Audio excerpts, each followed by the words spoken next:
جمعے والے دن سورہ کہف مکمل پڑھنا سنت ہے یا پہلی 10 آیات؟ دیکھیں حدیث میں دونوں کی فضیلت ہے، پہلی 10 آیات کی بھی اور سورہ کہف کی بھی، تو یہ ایک پیکج ہوتا ہے، آپ سمجھ لیں کہ اصل تو یہ ہے کہ پوری سورہ کہف پڑھے، پوری نہیں پڑھ سکتے تو چلے ایک اللہ نے ایک اور پیکج ہمیں دیا ہے کہ پہلی 10 آیتیں پڑھ لیں۔ اس کی مثال ایسے ہے جیسے حدیث میں جو تسبیح کا حکم ہے 33 دفعہ سبحان اللہ، 33 دفعہ الحمدللہ، 34 دفعہ اللہ اکبر، یہ ہر نماز کے بعد ہے، لیکن حدیث میں 10 دفعہ بھی ہے کہ 10 دفعہ سبحان اللہ، 10 دفعہ الحمدللہ، 10 دفعہ اللہ اکبر، تو یہ ان لوگوں کے لیے پیکج ہے کہ بھائی جو 33 دفعہ نہیں پڑھ پا رہے تو چلو 10 دفعہ پڑھ لو۔ تو اس طرح اصل فضیلت تو یہی ہے کہ 33 دفعہ سبحان اللہ پڑھا جائے، 33 دفعہ الحمدللہ، 34 دفعہ اللہ اکبر، یہ نہیں ہو سکتی تو some thing is better than nothing, تو 10 دفعہ پڑھ لیا جائے۔ تو یہی سورہ کہف کا بھی ہے، اصل تو یہی ہے کہ پوری سورہ کہف پڑھی جائے، نہیں تو کم از کم پچھلی 10 آیات پڑھ لیں۔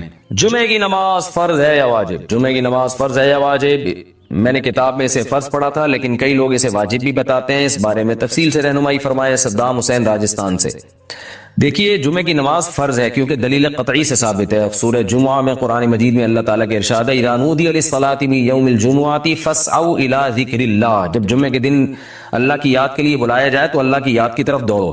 تو یہ جو قرآن سے مضبوط دلیل ہے قطعی، تو جو قطعی دلیل سے جس چیز کا وجوب ثابت ہوتا ہے اس کو اصطلاح میں فرض کہا جاتا ہے، تو فرض ہے۔ رہا یہ مسئلہ کہ بعض فقہاء نے واجب لکھا ہے تو وہ اس لیے کہ یہ فرض اور واجب جو اصطلاحات ہیں، واجب کہتے ہیں جو دلیل ضنی سے ثابت ہو، قطعی سے نہ ہو، یعنی یقینی بہت زیادہ یقینی دلیل نہ ہو، اور فرض کہتے ہیں جو ایسی پکی ڈھکی دلیل سے ثابت ہو جس کا انکار ممکن نہ ہو۔ تو لیکن یہ ایک دوسرے کے معنی میں بھی استعمال ہوتے ہیں، بعض دفعہ فرض کو واجب کہہ دیا جاتا ہے، بعض دفعہ واجب کو فرض کہہ دیا جاتا ہے، تو بعض فقہاء نے فرض کو واجب کہہ دیا، بعض نے واجب کو فرض کہہ دیا، لیکن اگر اصطلاحات میں جائیں گے تو پھر فرض کہا جائے گا جمعے کی نماز کو۔ گاؤں کی مسجد میں جمعہ ادا کرنا، میں جس گاؤں میں رہتا ہوں وہاں مسجد ہے لیکن امام نہیں ہے، اذان 5 وقت کی ہوتی ہے، امام نہ ہونے کی وجہ سے یا با جماعت نماز نہیں ہوتی، ہر کوئی اپنی مرضی سے نماز پڑھتا ہے، وہاں صرف جمعے میں ایک مولوی صاحب نماز پڑھانے آتے ہیں، تو کیا وہاں جمعہ کی نماز ہو جائے گی یا نہیں؟ اور جمعہ پڑھنے جانا ہوگا جہاں پانچوں وقت کی با جماعت نماز ہوتی ہو؟ امداد علی نواب شاہ سے۔ دیکھیں گاؤں میں جمعہ نبی صلی اللہ علیہ وسلم سے ثابت نہیں ہے، جب نبی صلی اللہ علیہ وسلم مدینہ میں جمعہ پڑھاتے تھے تو گاؤں کے لوگ باری باری آیا کرتے تھے، ہمیں کہیں بھی نہیں ملتا کسی صحیح روایت سے کہ نبی صلی اللہ علیہ وسلم کے دور میں گاؤں یا دیہات میں جمعہ یا عید کی نماز ہوئی ہو۔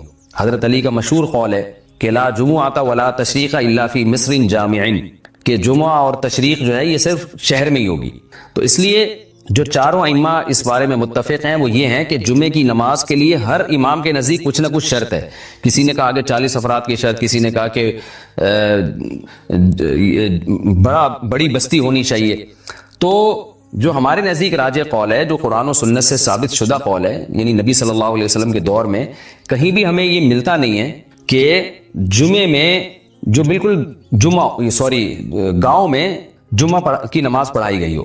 تو اگر جمعے کی نماز گاؤں دیہاتوں میں جائز ہوتی تو نبی صلی اللہ علیہ وسلم کے دور میں مدینہ کے گرد جو چھوٹی چھوٹی بستیاں تھیں وہاں جمعے کی نماز ہوتی کسی گاؤں میں؟ تو اس لیے شہر ہو یا قصبہ کبیرہ، بہت بڑا قصبہ ہو جو شہر جیسا ہوتا ہے۔ اچھا شہر کی ڈیفینیشن کیا ہے؟ عرف میں جس کو شہر سمجھا جائے، تو یعنی جس میں 2 رویا دکانیں ہوں، ہسپتال ہوں، تھانہ ہو، یہ تمام جو شہر کے لوازمات ہیں وہ جس جگہ پہ پائے جائیں گے اس کو شہر کہا جائے گا۔ جس جگہ یہ نہیں ہوں گے، وہ دور دراز علاقوں میں چند لوگوں کا ایک جتھا رہتا ہے، اس کو شہر نہیں کہتے۔ تو یہ عرف سے چینج بھی ہو سکتا ہے۔ تو اس لیے اگر آپ جس علاقے میں رہتے ہیں وہ واقعی گاؤں ہے، قصبہ کبیرہ بھی نہیں ہے، بڑی بستی بھی نہیں ہے اور شہر بھی نہیں ہے، تو پھر جمعے کی نماز وہاں پر درست نہیں ہے۔ فرض نماز میں جب امام سورہ فاتحہ پڑھتے ہیں تو کچھ لوگ زور سے آمین کہتے ہیں، کیا زور سے آمین کہنا ٹھیک ہے؟ دیکھیں اس میں اختلاف ہے، جائز تو ہے زور سے آمین کہنا بھی، بہتر کیا ہے؟ امام شافعی رحمہ اللہ تعالیٰ کے نزدیک زور سے آمین بہتر ہے، اور ان کی دلیل ہے مد بہا صوتا، نبی صلی اللہ علیہ وسلم نے آمین کہی اور اپنی آواز کو اونچا کیا۔ تو جبکہ امام ابو حنیفہ رحمہ اللہ تعالیٰ کے نزدیک آمین آہستہ افضل ہے، اس کی وجہ آمین ایک دعا ہے، اور قرآن میں آتا ہے ادعوا ربکم تضرعا وخفیا، اپنے رب کو چپکے سے پکارو۔ تو دعا میں جہر یہ بہتر نہیں ہے، دعا میں جو ہے سر یعنی آہستہ پڑھنا بہتر ہے۔ تو امام حنیفہ رحمہ اللہ تعالیٰ کا اصول ہے کہ وہ قرآن کو اصل قرار دیتے ہیں اور پھر حدیث میں تعویل کرتے ہیں۔ تو یہ جو حدیث میں آتا ہے کہ آپ نے اپنی آواز کو اونچا کیا، تو یہ تعلیم ناس کے لیے ایسا ہمیں ملتا ہے۔ نبی صلی اللہ علیہ وسلم بعض دفعہ کوئی بھی کام جو سرن ہوتا تھا جہرن کر دیا کرتے تھے تاکہ پیچھے مقتدیوں کو پتہ چلے۔ یہی وجہ ہے کہ ظہر میں بھی آپ نے جہرن قرات کی ہے، حالانکہ ظہر میں تو جہرن قرات نہیں ہوتی، لیکن چند آیتیں آپ نے جہرن پڑھی ہیں تاکہ مقتدیوں کو پتہ چلے کہ بھئی میں کیا پڑھ رہا ہوں، تاکہ لوگ سیکھیں۔ تو یعنی یہی کہا جاتا، یعنی امام حنیفہ رحمہ اللہ تعالیٰ کی دلیل یہی ہے کہ اگر آپ صلی اللہ علیہ وسلم نے کبھی آہستہ یعنی زور سے آمین کہہ دی ہے تو اس سے اس کا سنت ہونا ثابت نہیں ہوتا، بلکہ وہ تعلیم کے لیے، تاکہ پتہ چلے کہ میں نے اس موقع پہ آمین کہی ہے۔ باقی یہ کہ اختلافی مسئلہ ہے، ان چھوٹے چھوٹے مسائل میں اتنا لڑنا نہیں چاہیے۔ بہرحال ہمارے نزدیک بہتر یہی ہے کہ آمین آہستہ آواز سے کی جائے، کوئی اگر زور سے کہے گا تو یہ بھی ناجائز نہیں ہے۔ کیا چاش کی نماز ظہر کی نماز میں پڑھ سکتے ہیں؟ چاش کا وقت ظہر کا وقت شروع ہوتے ہی ختم ہو جاتا ہے، تو وہ اگر آپ اس وقت میں پڑھتے ہیں تو ایک نارملی ایک عام نوافل کی طرح وہ نوافل ہوں گے، وہ ظہر کے وہ یعنی چاش کی نماز نہیں کہلائے گی پھر وہ۔ بنگلہ دیش سے کسی نے پوچھا ہے، ہمارے گھر کچھ عورتیں آتی ہیں جو دوسروں کے گھر جا کر تبلیغ کرنے کا کہتی ہیں اور پیسے بھی مانگتی ہیں، جب میں منع کرتی ہوں تو غصہ کرتی ہیں، اس بارے میں کچھ وضاحت فرما دیں۔ یہ کیسی تبلیغ ہے بھئی؟ آتی ہیں پیسے بھی مانگتی ہیں، آپ منع کر دیں، ایسا نہ ہو کوئی گڑبڑ ہو رہی ہو تو ان کو سختی سے منع کریں، یہ کیا دھندا لگایا ہوا ہے؟ تو بنگلہ دیش میں تبلیغ والے کام کرتے ہیں تو وہ تو فری میں ہوتی ہے ساری تبلیغ، اپنا خرچہ، اپنی جان، اپنا مال، اپنا وقت ہوتا ہے، تو یہ خاتون مجھے تھوڑا سا گڑبڑ لگ رہی ہیں یہ خواتین۔ عبد القدیر بلند شہر سے، کیا داڑھی رکھنے سے مردانہ قوت بڑھتی ہے؟ اگر میں کہہ دوں ہاں بڑھتی ہے تو عبد القدیر بھائی کیا آپ رکھ لیں گے داڑھی؟ اگر میں کہہ دوں داڑھی رکھنے سے مردانہ قوت بڑھتی ہے، آپ دیکھیں کل جو ہے آپ 1 کروڑ سے زیادہ نوجوان داڑھی رکھنے کا فیصلہ کر لیں گے۔ دیکھیں داڑھی رکھنے کا براہ راست تو مردانہ قوت سے کوئی تعلق نہیں ہے، کوئی ایسی ریسرچ نہیں ہے، لیکن مینٹلی آدمی اپنے آپ کو مرد سمجھنے لگتا ہے۔ ظاہر ہے داڑھی مردوں کا شعار ہے، نبی صلی اللہ علیہ وسلم نے حکم دیا اعفوا اللحى وقصوا الشوارب، داڑھی بڑھاؤ اور مونچھیں گھٹاؤ، اور اسی طرح آپ صلی اللہ علیہ وسلم نے 10 چیزیں پیغمبروں کی فطرت قرار دی ہیں، ان میں داڑھی بڑھانا بھی ہے، تو پیغمبر وہی کام کرتے ہیں جو نیچر کے مطابق ہوتا ہے۔ تو جب پیغمبروں نے داڑیاں بڑھائی ہیں تو اس کا مطلب یہ مردوں کی فطرت ہے۔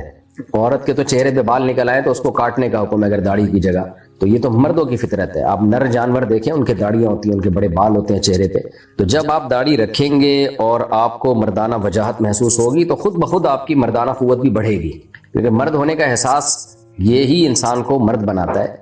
تو میں یہ نہیں کہہ رہا جن کی داڑیاں نہیں ہیں ان میں مردانہ قوت نہیں ہوتی، لیکن جو داڑھی والے ہوتے ہیں تو ان کو خود اپنی مردانگی کا احساس ان میں زیادہ ہوتا ہے، تو اس لیے جب یہ احساس زیادہ ہوگا تو مینٹلی آپ میں زیادہ ظاہر ہے ہر قوت زیادہ بڑھے گی آپ میں، جو مردوں کے جو بھی بہادری آئے گی اور بھی بہت ساری چیزیں، تو اس میں مردانہ قوت بھی آٹومیٹیکلی آپ کی مینٹلی بڑھے گی بہرحال۔ اور یہ زیادہ تر دماغ کا ہی کھیل ہے، آپ ڈاکٹروں سے پوچھیں، یہ زیادہ تر اب دیکھ لو نا کتنے لوگ ہیں جو ہائے اللہ ہوئی اللہ والے، جو ہی ہیں نشی ہیں، حالانکہ وہ فزیکلی مرد ہوتے ہیں لیکن خواتین کی مشابہت اختیار کر کے میک اپ کرتے ہیں اور وہی اسی جیسی خواتین جیسے ڈریس پہنتے ہیں، تو ان میں مردانہ قوت ختم ہو جاتی ہے، حالانکہ ان میں فزیکلی تو وہ مردی ہوتے ہیں۔ تو وجہ کیا ہے بھائی؟ مینٹلی جب وہ اپنے آپ کو عورت سمجھنا شروع کر دیتے ہیں، خواتین جیسا لائف اسٹائل رکھتے ہیں، آئی اللہ ہوئی اللہ کرتے ہیں، ہاتھوں کی بناوٹ اور یہ سب، تو ہوتے ہوتے وہ مینٹلی پھر نامرد ہو جاتے ہیں۔ تو اس سے پتہ چلتا ہے بھائی جتنا آپ ہی پنا جتنا زیادہ ہوگا آپ میں تو اتنے ہی زیادہ ہوں گے آپ۔ اچھا بھائی، شہزاد انڈیا سے، اگر یہ معلوم ہو کہ ایک شخص کی کمائی صحیح نہیں ہے تو کیا اس سے قرض لے کر کاروبار شروع کر سکتے ہیں؟ نہیں کر سکتے، اگر اس کی آمدن ہی غلط ہے، ناجائز ہے، ساری آمدنی، ہاں اگر آمدن مکس آ رہی ہے، ناجائز جائز مکس ہو رہا ہے اور برابر ہے یا جائز زیادہ ہے تو پھر اس سے آپ قرضہ لے سکتے ہیں۔ یہ فرض کر لیں گے بھائی اس نے ہو سکتا ہے ہمیں حلال سے دیا ہو۔ توحید خان انڈیا سے، اگر غیر مسلم کے گھر سے دعوت آئے تو کھا سکتے ہیں؟ کھا سکتے ہیں۔ فرقان انڈیا سے، تعویذ باندھنا کیسا ہے؟ اگر تعویذ کا مضمون یعنی تعویذ کے اندر جو مضمون ہے وہ ناجائز نہیں ہے، توحید پر مشتمل ہے، یا اللہ مدد لکھا ہوا ہے، بسم اللہ الرحمن الرحیم ہے، یا قرآن کی کوئی آیت یا کوئی حدیث، یا یعنی حدیث میں سے ثابت شدہ دعا یا کوئی بھی ایسے الفاظ جس میں اللہ سے مدد مانگی گئی ہو تو اس کا استعمال جائز ہے، لیکن بہرحال یہ کمال توکل کے خلاف ہے۔ تعویذ گننے والے لوگوں کو میں نے کبھی نہیں دیکھا ان کے کام بنتے ہوئے، ایک کام بنتا ہے تو 10 بگڑتے ہیں، پھر وہ ساری زندگی تعویذ گنڈوں میں پلیتے انہی میں زندگیاں برباد ہو جاتی ہیں۔ تو اس لیے میرا معمول یہی ہے کہ میں کبھی بھی نہ تعویذ باندھتا ہوں نہ اپنے بچوں کو باندھنے دیتا ہوں۔ میں نے دیکھا ہے کہ آدمی اس میں اللہ پہ توکل کرے اور دعاؤں کو فوکس کرے تو جو یہ سنت کے زیادہ قریب ہے۔ انبیاء کرام نے مصیبتوں میں دعائیں مانگی ہیں، تعویذ نہیں باندھے۔ ہم اپنے نبی صلی اللہ علیہ وسلم کے عمل کو دیکھتے ہیں، یونس علیہ السلام مچھلی کے پیٹ میں گئے تو کوئی تعویذ تھوڑی، انہوں نے تو آپ کہہ سکتے ہیں وہاں ان کو تعویذ کہاں سے ملتا، تو پہلے سے ہی لے جاتے تعویذ کہ بھئی میں کشتی میں جا رہا ہوں کچھ بھی ہو سکتا ہے، نہ جا کے دعا مانگی لا الہ الا انت سبحانک انی کنت من الظالمین۔ زکریا علیہ السلام کے جب اولاد نہیں ہوئی، بوڑھے ہو گئے تھے، بال سفید ہو گئے، تو کوئی تعویذ نہیں باندھا بلکہ اللہ سے دعا مانگی رب لا تذرنی فردا وانت خیر الوارثین، اے اللہ میں اکیلا ہوں، تو بہترین وارث ہے، یعنی مجھے نیک صالح اولاد دے۔ تو ہمیں انبیاء کا طرز عمل، یعقوب علیہ السلام کے بیٹے گم گئے، یوسف علیہ السلام، تو یہ نہیں کہ کوئی ذائچے بنوائے، ذائچے تو ویسے ہی ناجائز ہیں، کوئی تعویذ باندھا انہوں نے، بلکہ اللہ سے ساری زندگی دعائیں مانگی ہیں۔ تو دعاؤں سے کام بنتے ہیں، دعاؤں کو زیادہ فوکس کرنا چاہیے، بلکہ فوکس ہی دعاؤں کو کرنا چاہیے، اسباب اختیار کریں کامیابی کے اور دعاؤں کو فوکس کریں۔ تعویذ گنڈے والے جو ہے نا دعاؤں سے غافل ہوتے ہیں، کہ یہ بھی بڑا وبال ہے۔ یاسر بلال راولپنڈی سے، عقیقے کی دعوت پر رشتہ دار تحفے یا پیسے وغیرہ دیتے ہیں، کیا وہ تحفے یا پیسے لے لینے چاہیے؟ لے لینے چاہیے، فری پاکٹ میں آ رہے ہیں دے لیں، لیکن ان چیزوں میں آج کل ایک رسم بن جاتی ہے نا، تو لوگ اس کو ضروری سمجھنا شروع کر دیتے ہیں۔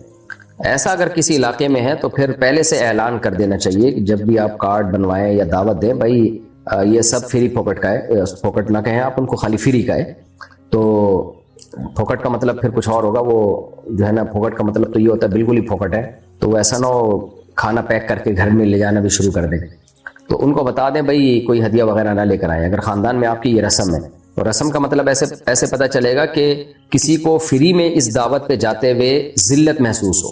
بعض دفعہ یہ ہوتا ہے کہ دوست کی دعوت پہ جا رہا ہوں، گفٹ نہیں لے کر گیا تو وہ کیا سوچے گا، عقیقے کی دعوت پہ جا رہا ہوں، گفٹ نہیں لے کر گیا تو وہ کیا سوچے گا۔ تو اس ذلت کو مٹانے کے لیے گفٹ شروع ہو جاتا ہے، تو یہ گفٹ گیری ہے کہ ہم نے گفٹ دینا ہے، تو پھر ہمارے بچے کا جب عقیقہ ہوگا تو وہ بھی گفٹ لے کر آئیں گے، پھر کمپیئر کیا جا رہا ہوتا ہے، اس نے کم گفٹ دیا، ہم نے زیادہ گفٹ دیا۔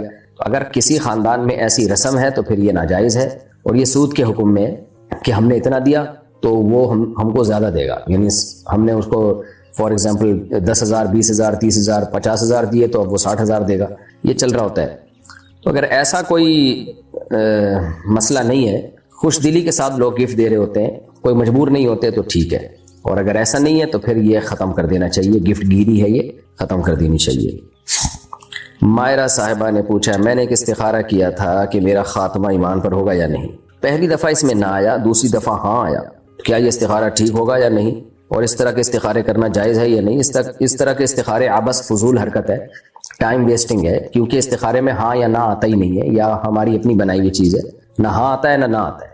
بار بار میں اس پہ وضاحت کر چکا ہوں کہ استخارہ ایک دعا ہے، اللہ سے مشورہ نہیں ہے، اللہ سے کبھی مشورہ نہیں لیا جاتا، اللہ تو آرڈر دیتا ہے۔ تو استخارہ تو ایک دعا ہے، اللہ یہ کام تیرے علم میں میرے لیے بہتر ہے تو مقدر کر دے، بہتر نہیں ہے تو ہٹا دے اس کو۔ تو یہ جو آپ نے استخارہ کیا ہے فضول کام ہے، اس کے نہ ہاں کا کوئی اعتبار ہے نہ کا کوئی اعتبار ہے۔ ایمان کی حفاظت کے لیے بس آپ اللہ سے دعا مانگا کریں، برائیوں سے بچیں، نیک اعمال کریں، اور ربنا لا تزغ قلوبنا بعد اذ ہدیتنا وہب لنا من لدنک رحمہ انک انت الوہاب، یہ دعا کثرت سے پڑھا کریں آپ کہ اللہ میرا، اس کا حاصل یہی ہے اس دعا کا کہ اللہ میرا خاتمہ ایمان پہ اور اعمال صالحہ پہ کرنا۔ عمران خان انڈیا سے، عمران خان تو جیل میں، اچھا سوری یہ دوسرے عمران خان میں، اگر نماز کے دوران ہنسی آ جائے تو کیا وضو ٹوٹ جاتا ہے؟ میں پہلی دفعہ تو ڈر گیا تھا، عمران خان انڈیا پہنچا دیا گیا عمران خان۔ خیر، اگر نماز کے دوران ہنسی آ جائے تو کیا وضو ٹوٹ جاتا ہے؟ جی ہاں، احناف کے نزدیک جب نماز میں قہقہ لگا کے ہنسی آ جائے تو وضو ٹوٹ جاتا ہے۔ تو اس بارے میں ایک حدیث ہے، اس کی سند پہ اگرچہ کلام ہے، لیکن امام ابو حنیفہ رحمہ اللہ تعالیٰ کا اصول ہے کہ اگر ضعیف حدیث بھی قیاس کے مخالف ہوگی تو ضعیف حدیث کو ترجیح دی جائے گی، بشرطے کہ وہ اس میں ضعف زیادہ شدید نہ ہو، اور عین ممکن ہے امام ابو حنیفہ تک جس سند سے یہ حدیث پہنچی ہو وہ سند ٹھیک بھی ہو، یہ اس کا بھی بہت امکان ہوتا ہے کہ ہم تک جس سند سے پہنچی وہ سند ٹھیک نہ ہو، مجتہد تک جس سند سے پہنچی وہ سند ٹھیک ہو۔ بہرحال امام ابو حنیفہ اور صاحبین کے نزدیک، اور فتویٰ بھی فقہ حنفی میں اسی پر ہے، کہ اگر آپ نماز کے دوران کھلکھلا کے ہنس پڑتے ہیں تو آپ کا وضو ٹوٹ جاتا ہے، اور اس کی دلیل وہ حدیث ہے جس میں ایک صحابی کو ہنسی آئی تھی تو آپ صلی اللہ علیہ وسلم نے ان کو وضو بھی لوٹانے کا حکم دیا تھا نماز کے ساتھ ساتھ۔ سہیب صاحب کراچی سے، ارحم نام رکھنا کیسا ہے؟ ٹھیک ہے، جائز ہے جی۔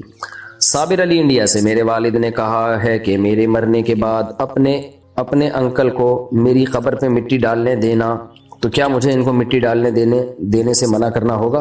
اچھا، مٹی مت ڈالنے دینا، یہ اس طرح کی وصیتیں شرعاً اس کو پورا کرنا لازم نہیں ہوتا۔ تو اگر آپ کے یعنی انکل کو کہا ہے اور انہوں نے واقعی آپ کے والد کو بہت زیادہ ظلم کیا، بہت ستایا، تو آپ ان کو کہہ دیے گا کہ بھائی میرے والد نے منع کیا تھا، تاکہ انکل کو تھوڑی تنبیہ ہو.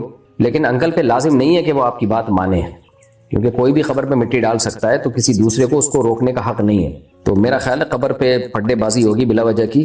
تو بس والد صاحب نے کہہ دیا انکل کو. اگر واقعی انکل بہت بڑے ظالم ہیں، چھوٹی موٹی کوتاہیاں ہر جگہ ہوتی ہیں، تو اس کو تو اگنور کر دینا چاہیے. والد نے اگر کہا بھی ہو تو بھی اگنور کر دیں. لیکن اگر واقعی بہت بڑے کوئی ظالم تھے، کوئی بہت ہی ستایا تھا والد کو، تو پھر والد کے دنیا سے جانے کے بعد آپ انکل کو یہ کہہ سکتے ہیں کہ ابا نے آپ کے بارے میں یہ بولا تھا، تاکہ ان کو ہو کہ بھائی یہ واقعی میں یعنی بہت ناراض دنیا سے گئے ہیں مجھ سے، یہ بول دیں. لیکن زبردستی بہرحال کوئی نہیں روک سکتا، کیونکہ یہ آپ کے اختیارات میں ہے ہی نہیں کہ آپ ان کو مٹی ڈالنے سے زبردستی روکیں. اگر گھر میں خواتین کا سر کھلا رہتا ہے تو کیا لعنت ہوتی ہے؟ عورت کے لیے نامحرم کے سامنے سر ڈھانپنا لازم ہے، محرم کے سامنے لازم نہیں ہے. تو اگر خواتین گھر میں سر کھلا رہتا ہے تو یہ جائز ہے، بشرطے کہ وہاں کوئی نامحرم مرد نہ ہو. لیکن بہرحال افضل یہی ہے، حیا کے زیادہ قریب ہے یہ بات کہ سر پہ چادر رہے. یہ جتنا حیا ہوگی شریعت اس کو اتنا زیادہ پسند کرے گی. جن گھروں میں حیا کا ماحول ہوتا ہے اللہ تعالیٰ ان گھروں سے محبت کرتے ہیں. اس کی مثال ایسے ہے کہ آپ قمیض اتار کے بھی گھر میں گھوم سکتے ہیں، لیکن آپ کے والد آپ کے بھائی اگر گھوم رہے ہوں، تو مردوں کی بات کر رہا ہوں، تو مرد قمیض نہیں اتار کے گھومتے ان کے سامنے. تھوڑی حیا آتی ہے انسان کو، یار ابا بولیں گے کیا ننگا پتنگا پھر رہا ہے، کپڑے پہن تمیز سے.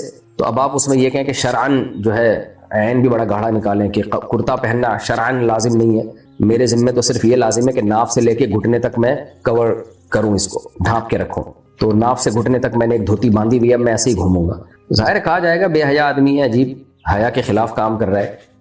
حیا کا تقاضا یہ کہ پراپر ڈریس پہنا جائے. تو اسی طرح خواتین کے لیے سر ڈھانپے بغیر گھومنا بھی گھر میں جائز ہے. لیکن حیا کا تقاضا، میں یہ نہیں کہہ رہا جو سر نہیں ڈھانپتی وہ بے حیا ہیں، لیکن بہرحال حیا کے زیادہ قریب یہی ہے کہ سر کو ڈھانپ لیں.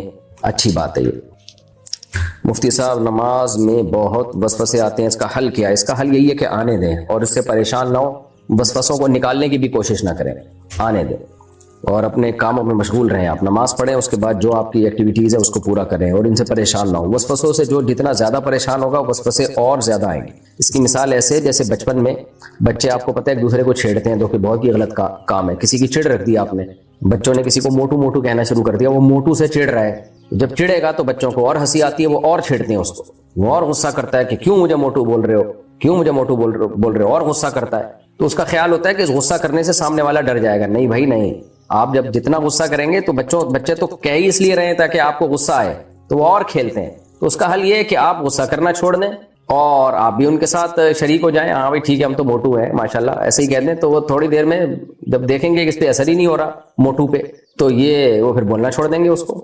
اس طرح کسی کا نام ٹھگنو رکھ دیا، ٹھگنو بول رہے ہیں، اس کو غصہ آ رہا ہے، وہ غصے میں اور ٹھگنا ہوتا جا رہا ہے. تو وہ بھائی غصے سے تھوڑی ہوگا، وہ تو بچے تو اور چھیڑیں گے. ہم اسکول میں تھے نا، اسی طرح چھیڑتے تھے ایک دوسرے کو. تو دیکھتے تھے نا جو جس کی کوئی چڑ رکھی ہوئی ہے اس کو اور لال پیلا ہو رہا ہے تو اور چھیڑتے تھے اس کو. تو پھر ایک تفریح بن جاتی تھی، سارے کام کاج چھوڑ کے پھر اس کو چھیڑنے میں ہی سارا ٹائم گزرتا تھا.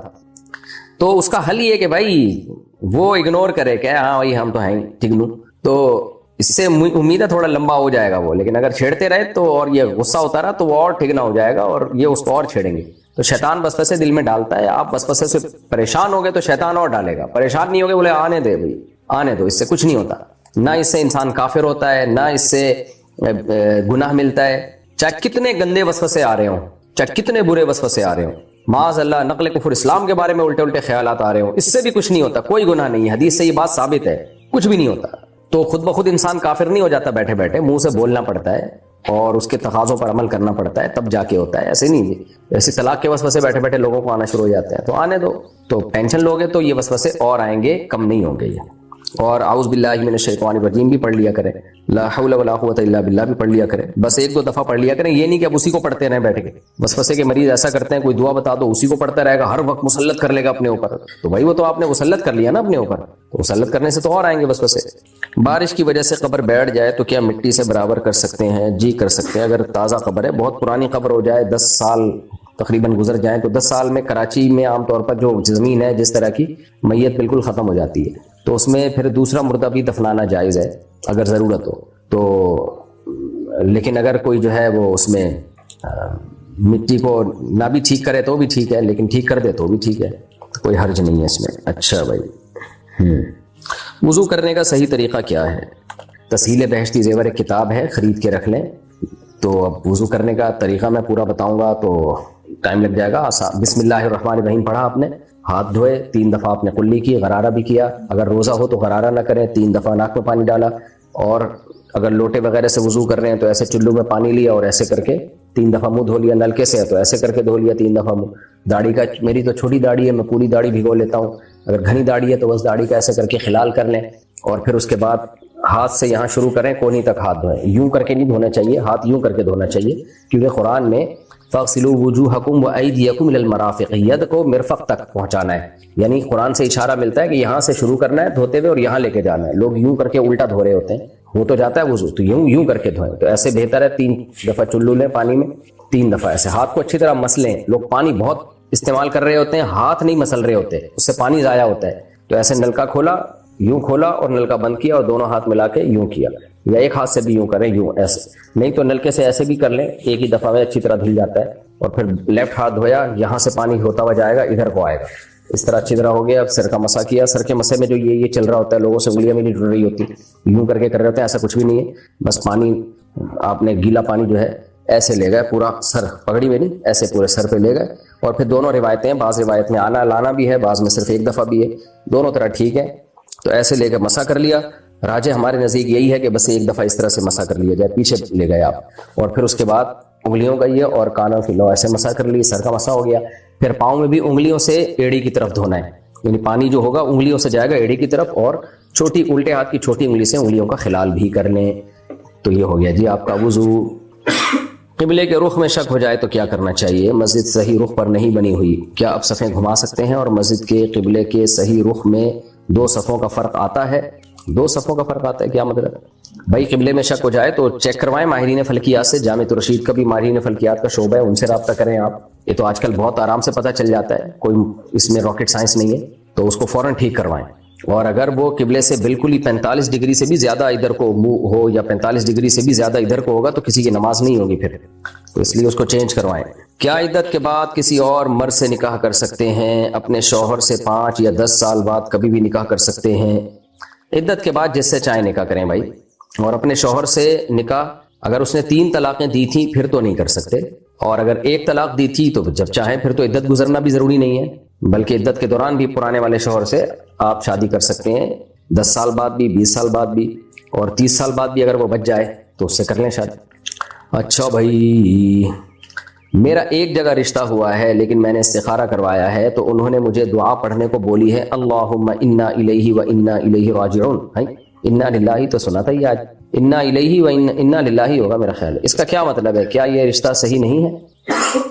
دیکھیں استخارہ کروانے سے رشتے کا نہیں پتہ چلتا کہ ٹھیک ہے کہ غلط ہے، استخارہ تو دعا ہے، باقی یہ کہ جہاں رشتہ ہوا ہے استخارہ تو ویسے ہی کر لینا چاہیے، باقی کرنا وہی چاہیے جو آپ کے ذہن میں آ رہا ہے، اگر وہ اچھا رشتہ ہے تو ہاں کر دیں، اچھا نہیں ہے تو نہ کر دیں، اور مشورہ بھی لیں لوگوں سے اس کے بارے میں۔ باقی یہ جو دعا ہے اللہم انا الیہ و انا الیہ راجعون، اس کا کیا مطلب ہے؟ اے اللہ ہم اسی کے لیے، اسی کی طرف ہیں اور اسی کی طرف لوٹیں گے، یہ تو کوئی دعا نہ بنی نا۔ اللہم انا للہ و انا الیہ راجعون تو ہے، انا للہ و انا الیہ راجعون، لیکن یہ رشتے کے موقع پہ نہیں ہے، یہ جب شوہر کا انتقال ہو جائے نا رشتے کے بعد تو پڑھیے گا یہ دعا، انا للہ و انا الیہ راجعون۔ تو ابھی تو میرا خیال ہے رشتہ ہونے دیں آپ، یہ دعا کسی غم کے موقع پہ پڑھی جاتی ہے، یہ شادی بیاہ کے موقع پہ نہیں پڑھی جاتی، تو یہ رشتہ صحیح نہیں ہے، اس کا مجھے نہیں پتا یہ رشتہ صحیح نہیں ہے کہ نہیں ہے، اور یہ استخارے سے کبھی بھی نہیں پتہ چلتا، خوب سمجھ لیں، جو استخارہ نکال کے بتائے نا کہ یہ رشتہ صحیح ہے یا نہیں ہے تو جھوٹ بول رہا ہے وہ، یا تو اس کو بیچارے کو دماغ میں کوئی لگ گیا ہے، کچھ الٹا سیدھا ہو گیا اس کے ساتھ، استخارے سے کبھی نہیں پتہ چلتا کہ رشتہ ٹھیک ہے کہ غلط ہے۔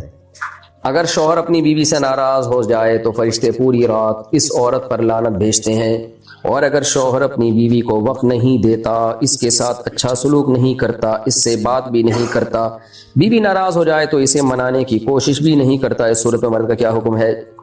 نبی صلی اللہ علیہ وسلم نے فرمایا خیارکم خیارکم لأہلہ، تم میں سب سے بہتر وہ ہے جو اپنے گھر والوں کے ساتھ یعنی بیوی کے ساتھ بچوں کے ساتھ اچھا ہے۔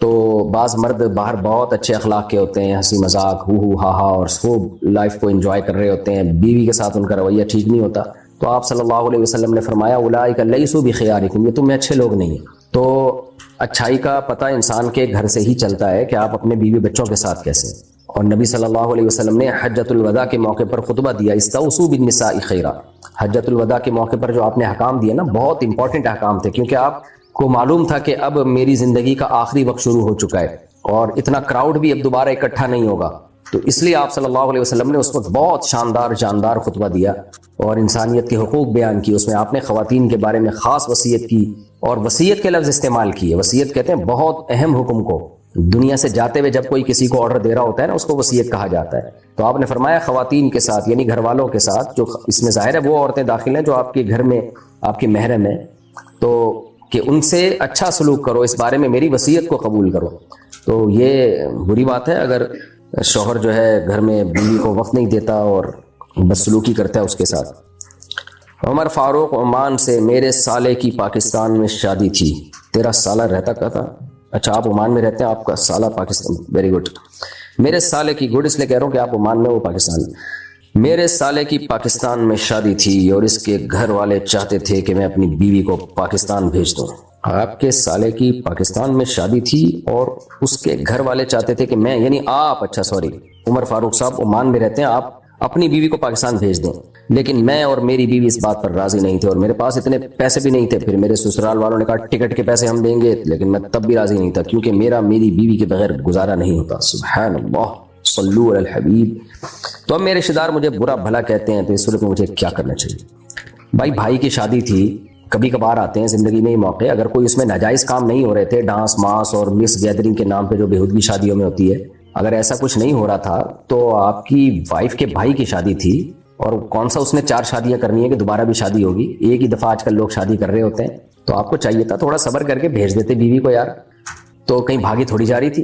نہیں ہوتا آپ سے صبر تو 2 دن کے لیے بھیج دیتے، اور ٹکٹ بھی فری میں مل رہا تھا آپ کو، یعنی سسرال والے آپ کے بھیج رہے تھے ٹکٹ بھی، تو بھیج دیتے. جس دن رخصتی تھی اور ولیمے میں شرکت کر کے آ جاتی 2 دن کے بعد. تو اتنا کون سا آپ کو عشق معاشقہ ہو گیا جو چند سیکنڈ بھی بیگم کے بغیر آپ کا گزارا نہیں ہو رہا تھا؟ بہرحال بات بہت اچھی ہے کہ آپ کا بیگم کے بغیر گزارا نہیں ہے، لیکن گزارا کرنا پڑتا ہے رشتہ داری جوڑنے کے لیے. تو میرا تو یہی خیال ہے کہ آپ نے ٹھیک کام نہیں کیا. ہاں اگر اس میں کوئی گناہ تھے، ناجائز امور تھے، آپ کا خیال تھا، بے پردگی کیا طوفان بدتمیزی ہوتا ہے آج کل شادیوں میں، ایسا کوئی خطرہ تھا تو الگ بات ہے. نارملی سگے بھائی کی شادی میں بھی بیوی شریک نہیں ہو رہی تو پھر کب شریک ہوگی؟ تو یہ میرا تو خیال یہی ہے کہ آپ نے بہت غلط کیا. رشتے دار مجھے برا بھلا کہہ رہے ہیں، بالکل ٹھیک کہہ رہے ہیں، بالکل مناسب کر رہے ہیں. اس صورت میں مجھے کیا کرنا چاہیے؟ اس صورت میں آپ کو چاہیے کہ آپ برداشت کریں اور معافی مانگ لیں کہ بھائی میری غلطی ہے، مجھے بھیجنا چاہیے تھا، میں نے نہیں بھیجا، میں معذرت چاہتا ہوں، یہ کہہ دیا. وسیم صاحب سہارنپور انڈیا سے، کیا قضاء عمری میں تحیۃ الوضو اور تحیۃ المسجد کی نیت کر سکتے ہیں؟ جی کر سکتے ہیں. شیخ عمر فاروق انڈیا سے، امام کے پیچھے قصر نماز کیسے پڑھیں؟ امام اگر پوری نماز پڑھے گا تو مقتدی پھر قصر پڑھ نہیں سکتے، وہ پوری امام والی ہی نماز پڑھنی پڑے گی ان کو. کیا اسلام میں غیر مذہب کے لوگوں کی پوجا اور عبادت میں استعمال ہونے والی چیزوں کا کاروبار کرنا جائز ہے؟ نہیں، جائز نہیں ہے. ان کے بت بنا کے بیچنا اور جو بھی ان کے عبادت میں جو چیزیں استعمال ہوتی ہے اس کی خرید و فروخت مسلمان کے لیے جائز نہیں ہے. محمد اسلم انصاری بحرین سے، کیا ظہر کی 4 رکعت سنت مؤکدہ 2 رکعت پڑھ سکتے ہیں؟ بحرین کے عربی 2 رکعت پڑھتے ہیں، اور کیا سنت غیر مؤکدہ 4 رکعت کے بدلے 2 رکعت پڑھ سکتے ہیں؟ سنت غیر مؤکدہ تو 4 کے بدلے 2 بھی پڑھ سکتے ہیں، آدھا ثواب ملے گا. لیکن سنت مؤکدہ میں 4 کے 2 نہیں پڑھ سکتے، اس میں 4 سنتیں ہی پڑھی جائیں گی جو کہ نبی صلی اللہ علیہ وسلم کا معمول تھا. تو عربی لوگ پڑھ رہے ہیں 2 رکعتیں. ہاں اگر وقت نہیں ہے 4 پڑھنے کا تو some thing is better than nothing, تو پھر بجائے پوری چھوڑنے کے 2 رکعت پڑھ لیں، لیکن پھر 4 سنتوں کو بعد میں دوہرا دیں. طه انڈیا سے، کیا مسجد میں خشوع و خضوع کے ساتھ نماز پڑھنا صحیح ہے؟ کیونکہ جب میں مسجد میں خشوع و خضوع کے ساتھ نماز پڑھتا ہوں تو لوگ کہتے ہیں مسجد میں خشوع و خضوع کے ساتھ نماز پڑھنا دکھاوا ہے. اور کیا نبی کریم صلی اللہ علیہ وسلم فجر کی نماز جلدی پڑھا کرتے تھے؟ وضاحت کر دیجئے. مسجد میں خشوع و خضوع کے ساتھ نماز پڑھنا دکھاوا ہے؟ ایسا کچھ بھی نہیں ہے. بعض دفعہ انسان کوئی نیکی کرتا ہے تو پہلے تو شیطان اس کو اس نیکی سے روکتا ہے. جب انسان نہیں رکتا تو شیطان اس کے دل میں وسوسے ڈالتا ہے کہ تو دنیا کو دکھا رہا ہے، دنیا کو دکھانے کے لیے کر رہا ہے. تو یہ شیطانی وسوسہ ہے، تو اس کی بالکل پرواہ نہ کریں. آپ خشوع و خضوع سے نماز پڑھیں، اور اگر دل میں خیال آئے کہ میں تو ریا کر رہا ہوں تو ان خیالات کو بھی اگنور کریں. تھوڑے دنوں میں جب عادت ہو جائے گی تو یہ وسوسے آنا بھی بند ہو جائیں گے. باقی یہ کہ نبی صلی اللہ علیہ وسلم فجر کی نماز جلدی پڑھا کرتے تھے. دونوں طرح کی حدیثیں، اسفروا بالصبح فإنه أعظم للأجر، شرح معانی الآثار میں حدیث ہے، اور ترمذی میں بھی ہے غالباً کہ فجر کو روشن کر کے پڑھو، اس میں اجر زیادہ ہے. لیکن دوسری طرف حدیث میں یہ بھی آتا ہے کہ نبی صلی اللہ علیہ وسلم غلس میں یعنی اندھیرے میں فجر کی نماز پڑھا کرتے تھے. اور کننا متلفعات بمروطہن، صحابیات کہتی ہم نماز میں شریک ہوتے تھے، چادروں سے ہم لپٹی بھی ہوتی تھی. لا یعرفن من الغلس، اتنا اندھیرا ہوتا تھا کہ کوئی ہمیں پہچانتا نہیں تھا. تو یہ بھی ثابت ہے. تو راجح بات یہی ہے کہ اگر کوئی رات کو تہجد میں اٹھا ہوا ہو، یا کوئی قوم ایسی ہو جو تہجد میں رات کو اٹھتی ہو، جیسے صحابہ کرام میں تو میجورٹی رات کو تہجد پڑھتی تھی، تو ان کے لیے تو اول وقت میں ہی فجر پڑھنا افضل ہے. لیکن جب ایسا نہ ہو، جیسے کہ ہماری سوسائٹی میں 1% لوگ بھی نہیں ہیں جو تہجد پڑھتے ہیں، اور فجر کی نماز ہی 1% نہیں پڑھ رہے، تو تہجد کہاں پڑھیں گے؟ تو ایسے موقع پہ جماعت کی کثرت کے لیے، تاکہ لوگ زیادہ سے زیادہ جماعت میں شریک ہوں، فجر کو دیر سے پڑھنا چاہیے. کیونکہ جہاں دو حکمتیں ٹکرا رہی ہوں، تو اس میں جماعت کی فضیلت والی حکمت کو شریعت نے یعنی ترجیح دی ہے. جیسے ایک عشاء کی نماز کے بارے میں آپ صلی اللہ علیہ وسلم نے فرمایا کہ اگر مجھے مشقت کا خوف نہ ہوتا تو میں تمہیں حکم دیتا کہ 1/3 رات تک عشاء کی نماز کو مؤخر کرو، لیکن مؤخر کیا نہیں. وجہ اس کی ہے کہ لوگ سو جائیں گے، جماعت میں شریک نہیں ہو سکتے. تو اسی طرح فجر کو اگر جماعت میں اول وقت میں آج کل ہم پڑھنا شروع کر دیں، تو لوگوں کے لیے پہلے ہی اٹھنا بہت مشکل ہے، اور لوگ جماعتوں سے نکلیں گے، یعنی جماعت نہیں ملے گی. تو اس لیے احناف کا قول بہرحال یہی ہے کہ جماعت سے جب فجر پڑھنی ہو محلے میں، تو لیٹ یعنی روشنی میں شروع کی جائے وہ نماز، تاکہ زیادہ سے زیادہ لوگ جماعت کی نماز میں شریک ہو سکیں. یعنی لوگوں کو سہولت دینی چاہیے، لوگوں پہ مشکلات نہیں کھڑی کرنی چاہیے. البتہ رمضان میں چونکہ سب اٹھے ہوئے ہی ہوتے ہیں، اس لیے پھر اول وقت میں پڑھنے کا کہا جاتا ہے کہ اب دیر سے پڑھنے میں کوئی حکمت نہیں ہے، کوئی فائدہ نہیں ہے، کوئی مصلحت نہیں ہے، بلکہ اور لوگوں کو حرج اور لوگ تنگی میں مبتلا ہوں گے. تو ایسی کنڈیشن میں پھر فجر کو اول وقت میں پڑھا جائے گا. لیکن نارملی جب جماعت مسجد میں قائم کی جائے تو فجر کو تاخیر سے پڑھنا چاہیے. لیکن اتنی تاخیر نہ ہو کہ سورج نکل جائے، اتنی تاخیر ہو کہ جب جماعت کی نماز ختم ہو تو اتنا ٹائم باقی ہو کہ اگر کسی کی کسی وجہ سے نماز نہیں ہوئی ہے تو وہ وضو کر کے نماز کو لوٹا سکے. یعنی 10 سے 15 منٹ کا وقف، یعنی جب آپ سلام پھیرے نا فجر کا، تو 15 منٹ یا 10 منٹ کم از کم باقی رہنے چاہیے سورج نکلنے میں. اچھا بھائی، محمد اسلم انصاری بحرین سے، کیا پوری جائیداد وراثت میں تقسیم ہوگی یا صرف پیسے تقسیم ہوں گے؟ پوری جائیداد ہوگی بھائی. صرف پیسے اگر ہم تقسیم کریں تو باقی کون لے کے جائے گا پھر؟ الیاس کوہاٹ سے، مفتی صاحب میں جہاں جاب کرتا ہوں وہاں سب لوگ با جماعت نماز پڑھتے ہیں، لیکن کبھی کبھی دو نمازیں ایک ساتھ پڑھ لیتے ہیں. کیا ان کے پیچھے نماز پڑھنا صحیح ہوگا؟ ظہر اثر ملا کے پڑھتے ہیں یا مغرب عشاء ملا کے پڑھتے ہیں؟ تو نہیں ہے صحیح ان کے پیچھے نماز. ان کو پڑھنے دیں، کسی سے بحث مباحثہ نہ کریں. نبی صلی اللہ علیہ وسلم سے صراحتاً یہ بات کسی بھی صحیح حدیث میں، بے غبار حدیث میں ثابت نہیں ہے کہ ایک نماز کے اندر آپ نے دوسری نماز پڑھی ہو، ایک نماز کے ٹائم کے اندر دوسری نماز پڑھی ہو، سوائے حج کے موقع پہ. باقی اس پہ تفصیلی دلائل میں کچھ تو بیانات میں دے چکا ہوں، ایک تفصیلی کلپ اس پہ انشاءاللہ میں ریکارڈ کرواؤں گا. وہ احادیث جس میں ملتا ہے کہ نبی نے 2 نمازیں اکٹھی پڑھی ہیں اس طور پر کہ ایک نماز کو دوسری نماز کے وقت کے اندر داخل کر دیا، تو وہ حدیثیں یا تو اس موضوع پر صریح نہیں ہیں، اور اگر صریح ہیں تو صحیح نہیں ہیں. یعنی بے غبار حدیث ایک بھی ہمیں نہیں ملتی. ہاں حج کے موقع پہ ایک الگ بات ہے، وہاں ثابت ہے. تو جو ہمیں روایات ملتی ہیں اس میں ظہر کو مؤخر کیا اور عصر کو مقدم کیا، کبھی کبھار، وہ بھی ہمیشہ معمول نہیں تھا. اور مغرب کو بھی مقدم کیا، یعنی مغرب کو آخر وقت میں اور عشاء کو اول وقت میں. اس طرح سے جمع کرنا تو بے غبار طریقے سے ثابت ہے، وہ بھی کبھی کبھار، معمول نہیں تھا. لیکن جس طرح سے جو ظہر کو بالکل ہی ڈیلے کر دیا جائے اور عصر کو عصر کے وقت میں لے جا کے پڑھا جائے، یا ظہر کے ساتھ ہی عصر پڑھ لی جائے، اس بارے میں کوئی ہمارے سامنے بے غبار روایت موجود نہیں ہے. باقی میں انشاءاللہ اس پہ ریفرنسز کے ساتھ، حوالوں کے ساتھ ایک مکمل انشاءاللہ، جیسے میں نے عدالتی خلا پہ ریکارڈ کروایا تھا اسی طرح ایک ریکارڈ کرواؤں گا انشاءاللہ. کیا اونچی ہیل پہننا جائز ہے اور اس کی کیا مقدار ہونی چاہیے؟ بھائی اونچی ہیل پہننا جائز ہے. اب یہ تو خواتین پہنتی ہیں، اب ان کی کیا مقدار ہونی چاہیے وہ خواتین کو ہی پتہ ہوتا ہے کہ ہم کتنی اونچی ہیل افورڈ کر سکتے ہیں. بعض دفعہ اتنی اونچی ہیل ہوتی ہے کہ چلا نہیں جا رہا ہوتا، گرنے کا خطرہ ہوتا ہے. تو بعض دفعہ ہیل کا سائز اس لیے بھی اونچا رکھا جاتا ہے کہ جب کسی کی دھنائی کرنی ہو تو پھر طبیعت سے اس کی دھنائی ہو جائے، تو اس دھنائی کے لحاظ سے بھی سائز ہیل کا چینج ہو سکتا ہے. بھائی کو قرضہ دینے کے بعد ان سے تحفہ لینا جائز ہے؟ جو تحفہ وہ قرضہ لینے سے پہلے بھی دیتے تھے، جی جائز ہے. اگر وہ پہلے بھی دیتے تھے اس کا مطلب وہ دباؤ میں آ کے نہیں دے رہے. اگر بستی کے کچھ لوگ امام سے ناراض ہوں تو کیا اس کی امامت قبول ہوگی؟ امام ایک ایسی مخلوق ہے جس سے کبھی بھی محلے والے خوش ہوتے نہیں ہیں، کچھ خوش ہوں گے، زیادہ تر ناراض ہوں گے، تو وہ ایک ملامتی ہی چیز بیچارہ بنا رہتا ہے ہر وقت. لیکن بہرحال کوئی معقول وجہ ہے امام سے ناراض ہونے کی، معقول، خدا نخواستہ کوئی کرپٹ امام ہے، چوری چکاریاں کرتے ہیں خدا نخواستہ، یا چندے کے پیسوں میں گھپلے مار رہے ہوتے ہیں، تو کوئی معقول وجہ ہے تو پھر ایسے شخص کو امامت سے معزول کر دینا چاہیے. باقی نماز ہر ایک کے پیچھے ہو جاتی ہے، جب تک توحید پرست ہے، مسلمان ہے، نماز ہو جائے گی۔ انڈیا سے کسی نے پوچھا میرے شوہر نے 4 سال پہلے مجھے 3 طلاق ایک ساتھ دے دی تھی اور پھر کہیں سے فتویٰ لیا کہ 3 طلاق ایک ہی ہوتی ہے۔ میرے گھر والوں نے بھی اس بات کو مان لیا، پھر میں اپنے شوہر کے ساتھ ہی رہنے لگی۔ پھر جب میں نے آپ کے بیان سنے تو مجھے یہ بات معلوم ہوئی کہ یہ صحیح نہیں ہے۔ میں نے اپنے شوہر کو بھی آپ کا بیان سنایا تو انہوں نے یہ کہا کہ میں نے اس وقت غصے میں کہہ دیا تھا، میرا طلاق دینے کا ارادہ نہیں تھا، تو اس صورت میں ہمیں کیا کرنا چاہیے؟ کیا ہماری طلاق ہو گئی ہے یا نہیں ہو گئی ہے؟ آپ اپنے شوہر سے علیحدگی اختیار کر لیں۔ اس کی وجہ ہے کہ قرآن میں بھی ہے کہ 3 طلاقوں کے بعد رجوع کا حق نہیں ہے، اور قرآن نے کہیں بھی یہ فرق بیان نہیں کیا کہ اکٹھی دی ہوں یا الگ الگ دی ہوں، یہ فرق گھڑا گیا ہے، بنایا گیا ہے۔ سورہ طلاق میں تو بہت وضاحت کے ساتھ اللہ نے کہا ہے کہ طلاق تقسیم کر کے دیا کرو، طلقوہن لعدتہن، اور اس کی حکمت بھی اللہ نے بیان کی، لا تدری لعل اللہ یحدث بعد ذلک امرا، تقسیم کر کے اس لیے دو کہ تاکہ رجوع کا حق باقی رہے، شاید اللہ رجوع کی کوئی صورت پیدا کر دے۔ اس سے صاف پتہ چلتا ہے اگر اکٹھی دے دیں تو رجوع نہیں ہو سکے گا۔ اور پھر ہمیں کوئی ایک صحابی بھی نہیں ملتے، کوئی ضعیف روایت بھی نہیں ملتی کہ کسی نے اکٹھی 3 طلاقوں کو رخصتی کے بعد اکٹھی ایک مجلس کی 3 طلاقوں کو ایک قرار دیا ہو۔ کوئی صحیح حدیث بھی نہیں ملتی ہمیں اس بارے میں۔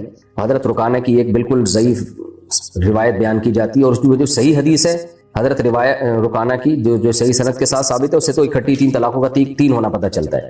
تو اس بارے میں اہل حدیث حضرات نے بہت لفاظی کی ہے، بہت باتوں کو گھماتے ہیں، وہ کبھی بھی سیدھا جواب نہیں دیتے۔ جب ہم ان سے مطالبہ کرتے ہیں کہ بھائی اس بارے میں کسی صحابی، ایک صحابی سے تو دکھا دو، جبکہ ہمارے پاس تو بہت سارے صحابہ کے فتوے ہیں، تو وہ پھر کہتے ہیں علماء دیوبند نے یہ لکھا، فلانے علماء دیوبند نے۔ بھائی علماء دیوبند نے بھی اگر لکھ دیا تو غلط لکھا ہے، تو میجورٹی تو علماء دیوبند کی 3 طلاق کو 3 ہی مانتی ہے، تو غلطی تو ہر انسان سے ہو سکتی ہے۔ دلیل سے بات، دلیل کا جواب دلیل سے ہونا چاہیے، یہ تو نہیں ہونا چاہیے فلانے، اگر آپ نے ریفرنس دینا ہی ہے تو پھر چاروں مجتہدین کا دیں، اماموں کا دیں، جن کو پوری دنیا نے فالو کیا، امام حنیفہ، امام مالک، امام شافعی، امام احمد بن حنبل، چاروں کے نزدیک اکٹھی 3 طلاقیں 3 ہوتی ہیں، حالانکہ ان کے تو کتنے سارے مسائل میں ان کا اختلاف ہے۔ تو اس لیے یہ آج کل کے جو علماء ہیں نا، ان کے اختلاف وہ اختلاف نہیں ہے، جب ایک دفعہ کسی مسئلے پر اجماع ہو جائے تو پھر وہ اس میں پھر اختلاف کرنے کی اجازت نہیں ہے۔ تو ابن تیمیہ رحمہ اللہ نے یہ مسئلہ اٹھایا تھا 7ویں صدی میں، اس سے پہلے تو لوگ 3 کو 3 ہی کہتے تھے۔ علامہ طحاوی نے اگرچہ لکھا ہے کہ بعض لوگ اس طرف گئے ہیں کہ 3 ایک ہوتی ہیں، لیکن آخر میں یہ ثابت کیا ہے کہ اس پر اجماع ہے کہ اکٹھی 3 طلاقیں 3 ہی ہوتی ہیں۔ تو اس سے پتہ چلتا ہے کہ امام طحاوی کے دور میں ہو سکتا ہے کچھ لوگوں نے، جو شیعہ وغیرہ تو یہی کہتے ہیں کہ بعض کہتے ہیں کہ 3 ایک بھی نہیں ہوتی، تو اہل سنت والجماعت جو قرآن و سنت کو حجت مانتے ہیں، ان کے نزدیک اکٹھی 3 طلاقیں 3 ہی ہوتی ہیں۔ محمد ایوب خان حیدرآباد سے، اب لوگ جو فتویٰ لے لیتے ہیں اہل حدیث سے، پھر ساری زندگی ان کا ضمیر بھی ان کو ملامت کرتا ہے کہ یار ہم نے کام الٹا ہی کیا ہے کہ فتویٰ دے کے رکھا ہوا ہے ہم نے، حالانکہ زبان سے ہوش و حواس میں 3 طلاقیں انہوں نے نکالی ہوتی ہیں۔ تو میں ان سے کہتا ہوں جب آپ طلاق نکال رہے تھے کیا اس وقت آپ کے ذہن میں نہیں تھا کہ یہ قصہ ہمیشہ کے لیے ختم ہو رہا ہے؟ تو فتوے تو مارکیٹ میں ہر طرح کے مل جائیں گے آپ کو، آپ غامدی صاحب سے فتویٰ لیں تو وہ تو بالکل ہی آؤٹ قسم کا فتویٰ ملے گا آپ کو، تو ہر طرح کے فتوے مارکیٹ